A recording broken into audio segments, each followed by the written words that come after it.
Hello doctor, आपसे मुझे counselling की बिल्कुल जरूरत नहीं क्योंकि मेरा डिप्रेशन बिल्कुल ठीक हो गया। यू हैड मेजर डिप्रेशन, एक सेशन में आप रिकवर हो गई। हाँ ना, क्योंकि मैंने आपसे एक लॉजिक अपनाया है कि जब तक मैं इस पे सोचूंगी नहीं तो मुझे फील नहीं होगा और मुझे कोई डिप्रेशन नहीं होगा। व्हाट? हाँ, और बाकी दुनिया को देखे ना, कितने लोग हैं जो मुझसे नीचे की जिंदगी गुजार रहे हैं।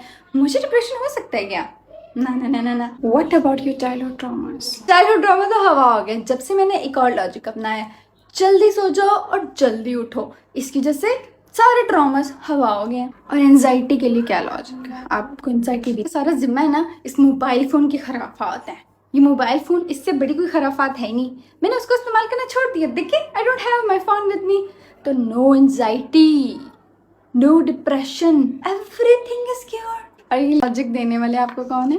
माई parents and friends are experts on everything. Depression what, anxiety what.